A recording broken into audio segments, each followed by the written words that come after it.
আসসালামু আলাইকুম ভিউয়ার্স, আপনাদের প্রত্যেকের জন্য আরেকটি ইফেক্টিভ কন্টেন্ট নিয়ে আমরা দাঁড়িয়েছি। আমরা জানি যে ইঞ্জিনের ভিতরে কিন্তু সাধারণত ফুয়েল সিস্টেমটাকে পেট্রোল ফুয়েল বলি আর ডিজেল ফুয়েল বলি। আজকে আমরা দেখাবো ইএফআই সিস্টেমের পেট্রোল ফুয়েল সিস্টেমের বিভিন্ন অংশের নাম এবং তাদের কাজ আমরা জানবো, এবং তার সাথে ফুয়েল ফ্লো সিস্টেমটা আপনাদের এখানে স্পষ্ট করে আমি সুন্দর করে দিয়ে দিয়েছি।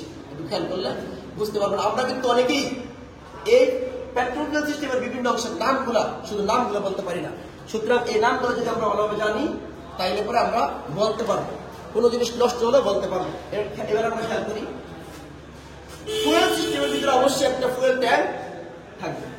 এটা একটা ফুয়েল ট্যাঙ্ক আমরা লিখছি, এই যে একটা ফুয়েল ট্যাঙ্ক আছে এখানে। তারপরে দেখেন এক নাম্বার আছে কি, ব্যাটারিটা থাকবে। তারপরে ইগনিশন সুইচ থাকবে, ইগনিশন সুইচ অর্থাৎ সুইচ দিতে হবে। 3 নম্বরে হচ্ছে ফুয়েল ট্যাঙ্ক থাকবে, এই যে ফুয়েল ট্যাঙ্ক দেওয়া আছে।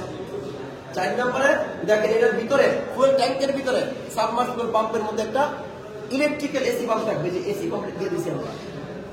তারপর হচ্ছে 5 নম্বর দেখি আমরা এসি পাম্পের এখানে সাথে একটা স্টেনার থাকবে, অর্থাৎ এর একটা ফিল্টার, এটা প্রাইমারি ফিল্টার, অর্থাৎ এখানে সে কি মূলত এই পাম্পের ভিতরে যাবে তেল, তারপরে প্রেসারে যাবে অন্য জায়গায়। যাক, এবার আসি আমরা প্রাইমারি ফিল্টার। সেকেন্ডারি ফিল্টার একটা থাকবে, এই সেকেন্ডারি ফিল্টার থাকবে। তারপর সেকেন্ডারি ফিল্টারের পরে আমরা আসি যে এই যে সেকেন্ডারি ফিল্টারটা কিন্তু এখান থেকে ফুয়েলটা যাবে, যেখান থেকে ফুয়েলটা সেকেন্ডারি ফিল্টার থাকবে।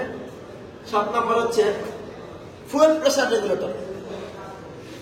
8 নম্বর হচ্ছে দেখো সাথে একসাথে পালসেশন ড্যাম্পার। 9 নম্বর দেখেন এগুলো হলো injector, fuel injector, gasoline fuel injector. তারপরে 10 নম্বর আসে, এটা হলো ওভারফ্লো লাইন। যখন ফুয়েল বেশি হবে তখন ওভারফ্লো হয়ে কিন্তু ট্যাঙ্কিতে আবার ফিরে যাবে, সেজন্য একটা ওভারফ্লো লাইন এখানে দেওয়া আছে। তারপরে 11 নম্বর দেখেন আরেকটা গেল, এটা কি ফুয়েল গ্যালারি। কি এটা? Fuel gallery.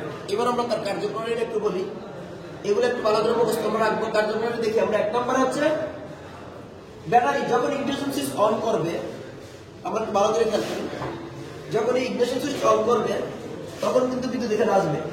আসার পরে যেখানে যখন বডি পাবে তখন এই পাম্পটা চালু হবে, নাকি? বুঝতে পারছো? চালু হবে। চালু হওয়ার পরে ফুয়েল দিতে যাবে, এই যে ফিল্টারিং হয়ে যাবে, সেকেন্ডারি ফিল্টার চালু হলে কিন্তু তখন এই ফিল্টারিং হয়ে এর ভিতরে পাম্পের ভিতরে কি যাবে? ফুয়েল যাবে, নাকি? ফুয়েল যাওয়ার পরে একটা প্রেসারে তখন কি করবে? এদিকে যাবে।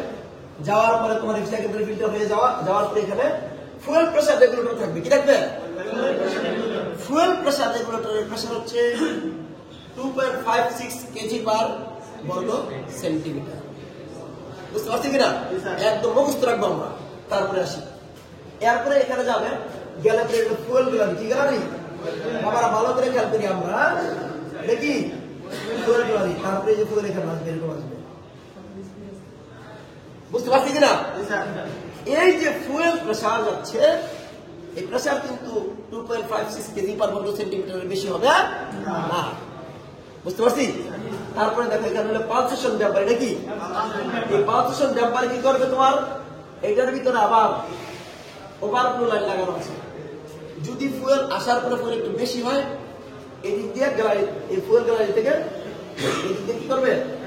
চলে যাবে। আমরা বুঝতে পারছি কিনা? এদিকে চলে যাবে। এবার আসো, দেখো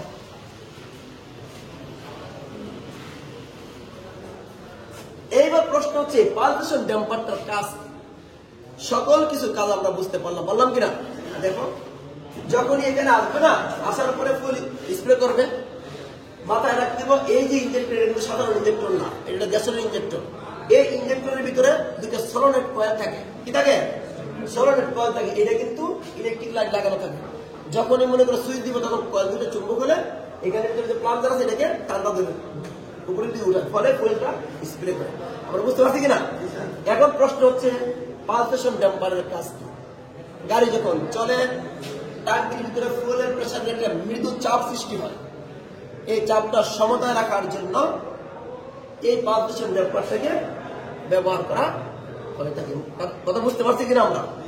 মোটামুটি আমরা এই ভিডিওটা যদি বারবার দেখি, ভিডিওটা অনেক বড় কিছু নয়, কিন্তু এই অংশগুলো যদি আমরা মনে রাখতে পারি, আমরা তো একজন মেকানিক হিসেবে অবশ্যই আমাদের এটা মনে রাখা দরকার কিনা। এই জন্য আমরা উক্ত ভিডিওটা, যারা আমরা মেকানিক্সটা শিখতে চাই, উক্ত ভিডিওটা বারবার দেখবো। দেখলে পরে অবশ্যই বুঝতে পারবে, এবং না বুঝতে পারলে তোমরা যদি কমেন্ট করো তাহলে অবশ্যই আমাদের উত্তর দেওয়ার সুযোগ আছে, আমি অবশ্যই উত্তর দেওয়ার চেষ্টা করবো। ধন্যবাদ সবাইকে।